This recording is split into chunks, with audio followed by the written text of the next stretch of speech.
Faltando pouco mais de 2 semanas para as eleições, o Unesp Notícias dá início a uma série de entrevistas com o cientista político e professor da Unesp, Max Vicente.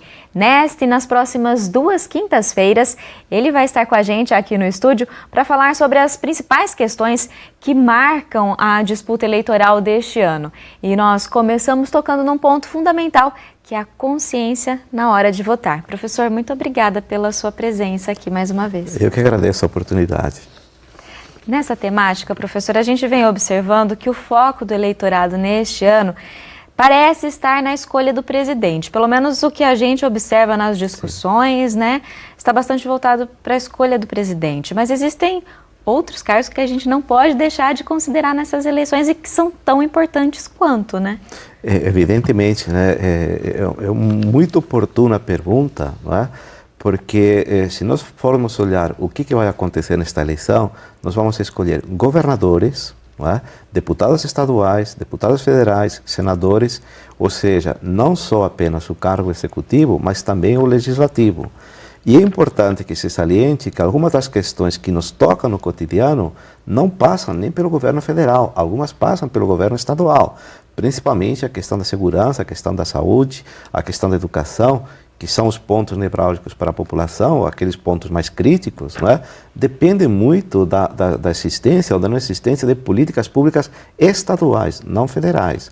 Assim como no âmbito federal, não é? Nós temos também a escolha de deputados que tem um poder imenso, não é? Na hora de você estabelecer as políticas do país. Basta lembrar o que aconteceu com a Dilma, não é?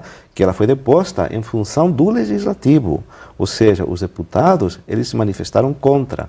Portanto, nós temos que ficar muito atentos e pensar que a escolha não deve ser personalizada apenas num nome, num candidato, e sim numas pessoas que vão comandar o país e que vão nos levar durante 4 anos por um caminho ou por outro, não é? Depende daquilo que a gente considera que pode ser o resultado de uma eleição, ou seja, ter um executivo e um legislativo alinhados ou não alinhados dentro de um ponto de vista, mas tão importante quanto o cargo de presidente são os outros. Então, é um momento muito importante para o país, haja visto a crise que nós estamos inseridos, não é? E que tem que ter uma saída, não é? E passa necessariamente pelo legislativo e pelos governos estaduais.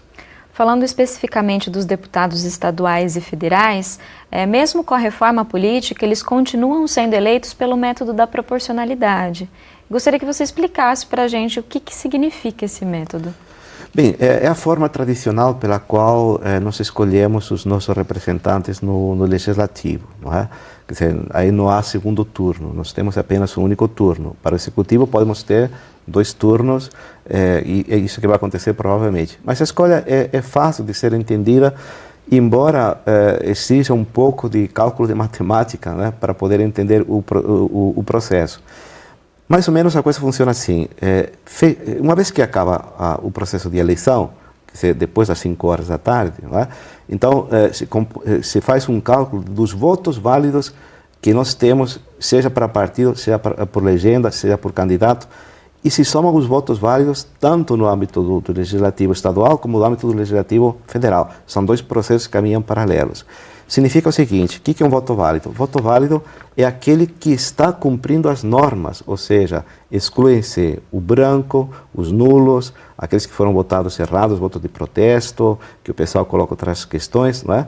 E aí você tem no final um número de resultado, um resultado que é muito importante. Por quê? Porque ele tem que ser dividido pelo número de deputados que tem o Estado. Pegando o caso de São Paulo tem 70 deputados federais. Você coloca a divisão dos votos válidos para deputado federal por 70, você chega a um índice, não é? É o que nós chamamos de quociente eleitoral. Todo partido, coligação ou candidato que não atinja esse índice, automaticamente fica excluído.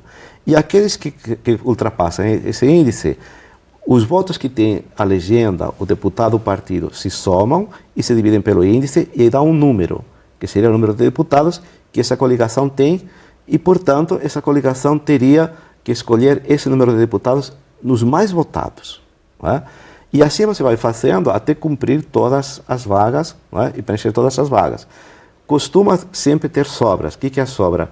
Normalmente acabam sendo 2, 3 no máximo de deputados que não conseguiram ser preenchidos no primeiro momento por conta de não ter um número exato, né? Aí o processo é um pouco diferente, ou seja, o que se é feito é uma divisão entre os votos que teve essa legenda, ou esses partidos, ou essas coligações, dividido pelo número de deputados, mais um, se acrescenta mais um. E quem tiver o maior índice, ganha mais um deputado. E assim é feito sucessivamente, até que você consiga preencher o número de deputados. Ou seja, é um cálculo que para nós pode parecer complexo, mas que está totalmente informatizado no Tribunal Superior Eleitoral, por isso que sai um resultado tão rápido, né? Se fosse feito à mão, daria muitíssimo trabalho, né, para contabilizar todos os votos. Mas é um sistema que nós temos que é extremadamente interessante, porque contabiliza só os válidos, mas tem algumas coisas que têm que ser explicadas. Não se pense que voto branco vai para quem que tem mais votos. Não se pense que o meu voto, se eu não voto de forma correta, vai contabilizar para um ou para outro. Não, isso automaticamente fica excluído. É só voto válido mesmo, né? Não é nem branco que se soma, nem nulo, não se soma nada disso. Só contam os votos em branco. Agora, professor, alguns termos, né, estão ficando popularizados nesse período de campanha eleitoral, como voto sincero, voto útil, voto de protesto, que você acabou de mencionar, né? Como que eles refletem o atual momento vivido aqui pelo país? Eu diria que são votos que expressam um pouco o sentimento do que as pessoas estão tendo com relação à eleição.